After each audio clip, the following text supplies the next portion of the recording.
And the fighting begins. It didn't take long for the daggers to start flying. After the women confronted Shayna Ankney about her behavior on the show, she called them all fake. In Bachelor lingo, there are fewer words that sting. The insinuation did not sit well with Sierra Jackson, who got heated and threw Shayna's vocabulary right back in her face. "I love how you can call us all bitches behind a screen," she said. "Call me a bitch to my king face. Call all of us bitches because you want do it. Because you are a little bitch, okay? You are a little ass bitch." Hot right out of the gate. Claire explains herself. Claire Heilig sent Bachelor Nation into a tizzy when she said she hated Clayton just hours after meeting him and was escorted out of the mansion before the first rose ceremony could even commence. Rather than apologize, however, she decided to double down. "He was entirely too soft for me," she said. "I need somebody that has some edge to them, that can handle me. He was not for me." Cassidy defends her FK buddy. Cassidy Timbrooks caused an uproar in the house after the other girls accused her of leaving a romantic interest back home to come on the show. Clayton, who caught wind of the relationship, sent her home after hearing about her friend with benefits. When the topic arose, Cassidy defended herself, saying, "I didn't have a boyfriend. I didn't have a relationship." The girls, however, maintained that Cassidy's head wasn't fully in the game. Sierra went extra hard at Cassidy, insinuating that Cassidy had plans to rekindle that relationship after the show. Cassidy, to her credit, refused to back down. "Why would I cut off casual sex for a man that I've literally never heard speak before?" she asked. "No matter how you try and spin it or say which part of it was the problem, the root of the problem that got us there was that someone thought it was wrong that I had casual sex with someone before coming on The Bachelor." Shayna and Elizabeth's rise and fall.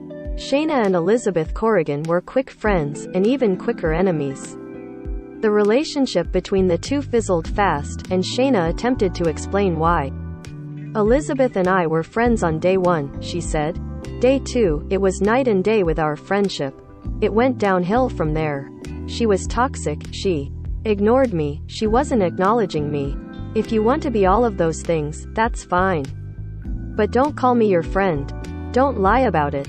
The accusations didn't sit right with Elizabeth, who said Shayna got very clingy after one brief conversation.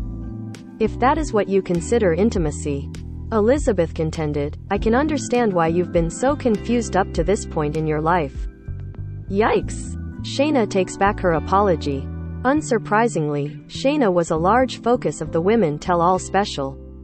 However, rather than using it as an opportunity to make amends, she said psych. When asked about crashing a group date during the season, and the apology that followed, Shayna said she never wanted to say sorry in the first place. "I didn't want to apologize," she admitted. "I was there for Clayton. I like Clayton. He asked me to apologize and it meant a lot to him, so I did." She was met with a chorus of boos and the other girls all calling her fake, but she remained unfazed. Shayna makes claim about Genevieve. It's safe to say that Shayna doesn't have many friends in the group, and she doesn't particularly seem to care. While sitting with Genevieve Parisi, Shayna discussed their respective eliminations. "After I got eliminated, I went home. I was grieving. I couldn't sleep. I've lost weight," she said. "When you get eliminated, you go home and FK Aaron, Clancy, from Katie's season." The audience and the rest of the girls erupted in gasps and screams. Genevieve denied the accusation, calling it mind-blowing. Sponsored links by Taboola. Play the online action RPG. Hero Wars. Sarah gets grilled about Clayton crying. It was the Bachelor contestant who cried wolf. After making claims that Clayton cried during their time together, Sarah Hamrick faced a group of women who vehemently disagreed with her.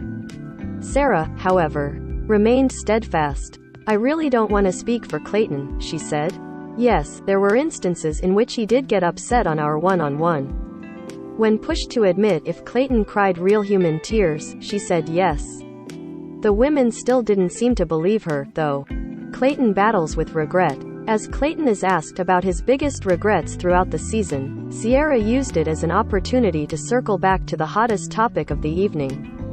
Sierra asked him why he refused to listen to the overwhelming amount warning that Shayna was bad business. We hadn't built trust yet, Clayton tried explaining. I was looking to build that. But I know that comes with time. I was wanting tangible evidence. But what's more tangible than the entire house? Sierra asked. Clayton denies crying. Oh, how the tables turn. In response to Sarah's assertion that Clayton cried during their one-on-one date, the Bachelor himself denounced the entire concept. I was questioning why you would tell the other women I did that when I didn't, Clayton asked. Clearly caught in a very weird lie, Sarah attempted to say it was all just a misunderstanding. I did not say you cried to me, she said. I did not say that. Except she did. Take the L, Sarah. Sponsored links by Taboola. What cryptocurrencies are gaining ground? eToro. Sierra challenges Clayton. When asked about falling in love with so many of the women near the end of the season, Sierra pushed Clayton to explain why it was fair for him to lead so many of them on. Speaking on the fact that you fell in love with 3 women, you obviously know that we are all very close, she said. A few of us have been able to hear about what goes down and how messy it gets. Who are you to act a certain way and treat these women a certain way and subject them to this kind of behavior of yours? What did they do to deserve it? Clayton did his best to explain that sometimes the heart wants what it wants. I couldn't prep for it, he explained. I just had to go into it and react the way that I thought was appropriate. What I did, I think it's important for me to learn from it. I am learning from it. It was with no bad intentions. But my emotions come out and unfortunately it wasn't as straightforward as I had hoped.